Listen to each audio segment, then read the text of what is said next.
Hoje eu quero ter uma conversa franca contigo, sem roteiros, sem cenários, sem nada parecido.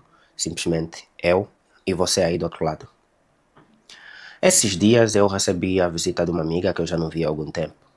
No entanto, conversa vai, conversa vem. Ela confessou para mim que durante os últimos meses ela passou por um mau bocado e o que ela sentia era falta de dopamina, ou seja, ela não tinha vontade de fazer absolutamente nada. Tudo que ela queria era ficar parada. E, no entanto, durante a explicação dela, eu recordei-me de tudo que eu havia lido neste livro. Geração Dopamina. Na verdade, eu havia lido uma outra versão, que é no português do Brasil, que seria então Nação Dopamina. E, no entanto, o que a doutora Anna Lembke fala, ela que é uma psicanalista, uma psiquiatra, na verdade, e doutora pesquisadora, ela fala sobre os efeitos da adição. Ela é especialista em adição. Então fala sobre os efeitos da adição, dos vícios, né, em outras palavras. E ela explora muito essa questão da dopamina, né? Ela traz dados científicos que comprovam que a dopamina, ou seja, o prazer e a dor, são duas faces da mesma moeda. Ou seja, elas se sobrepõem no nosso cérebro. Elas são processadas pelo mesmo lugar, no nosso cérebro, e, no entanto, elas se sobrepõem. Quando uma está em alta, outra está em baixa. Como é que os especialistas explicam esse fenômeno? Eles nos dão um exemplo de uma balança, né? Uma balança com um ponto central, e, no entanto, tu tens de uma extremidade da balança a dor, e na outra extremidade da balança tu tens o prazer. Então, sempre que o nosso cérebro recebe dopamina, ele aumenta o prazer, no entanto, a parte da dor ele vai para baixo. Só que o nosso cérebro ele tem uma questão, essa balança ela deve estar sempre equilibrada. Então ela vai fazer enormes esforços para que mantenha a balança equilibrada. Então tu tens o prazer, posteriormente o cérebro vai fazer um ajuste para manter a balança equilibrada. Ou seja, tu tens situações como, por exemplo, a ressaca. A ressaca é nada mais nada menos do que o nosso cérebro tentando equilibrar a balança. Tu já tiveste o pico de prazer através da dopamina, do álcool ou tipo de substância. No entanto, quando tu estás de ressaca, tens aquele processo que o teu cérebro está fazendo um enorme esforço para então equilibrar a balança, ok? E ela fala da consequência dos prazeres que vêm de forma fáceis, né? Ela toca muito no aspecto que é o fato de que nós, os humanos, nós não evoluímos de forma simplificada. Okay? A nossa evolução foi justamente no sentido de que o prazer ele vinha com base no esforço que a gente fazia. Então o prazer era proporcionalmente igual ao esforço que a gente fazia. Então, se tu vais para a caça, tu tens um esforço e consegues a caça, tu tens a recompensa. Portanto, essa é a forma como a gente evoluiu. Só que, nos dias de hoje, naturalmente, nós temos acesso a um excesso de estímulos que nos proporcionam prazeres imediatos, prazeres baratos. Okay? Então, tu tens pornografia, tu tens videogames, tu tens séries, tu tens uma série de fatores que podem te proporcionar esse prazer de forma muito imediata e sem você aplicar qualquer tipo de esforço. E esse é um grande problema porque ela traz um estudo feito no laboratório com alguns ratos. Foi retirado dos ratos a dopamina.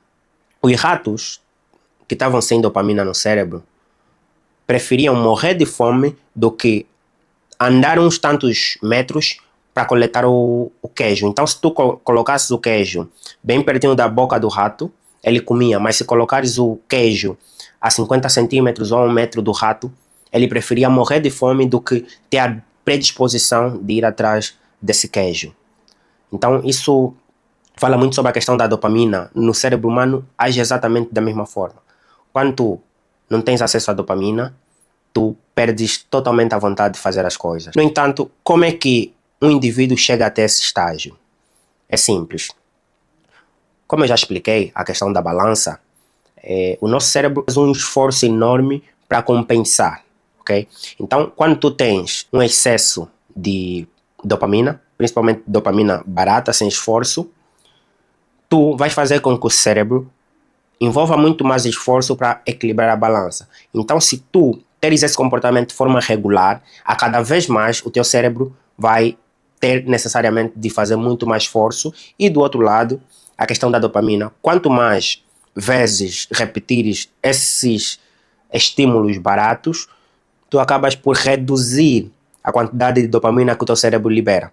Então, vai chegar uma altura que, para a mesma quantidade de dopamina que você tinha no início, você vai precisar do dobro do estímulo para alcançar o mesmo nível de dopamina. Okay?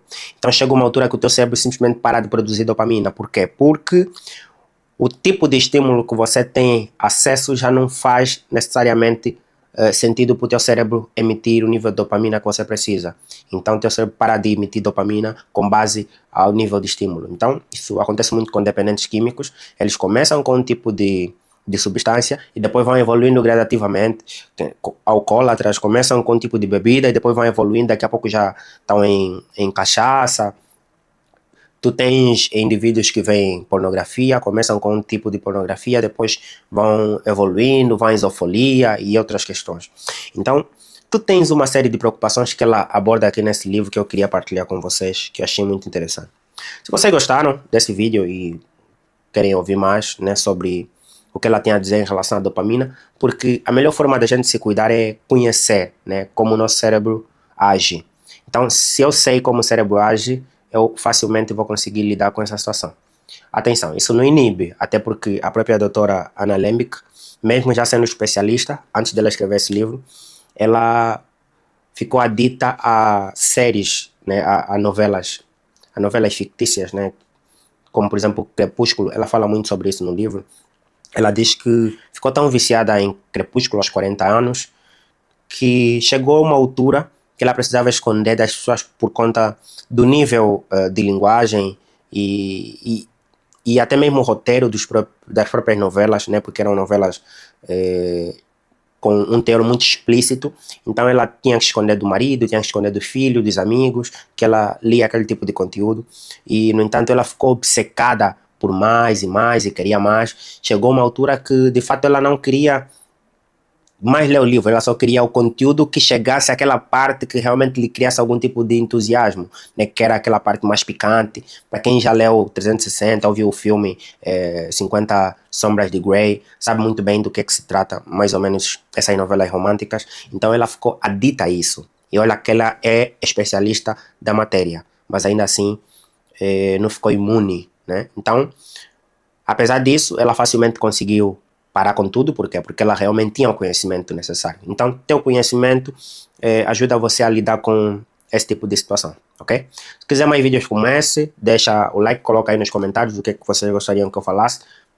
Portanto, muito obrigado e até o próximo vídeo.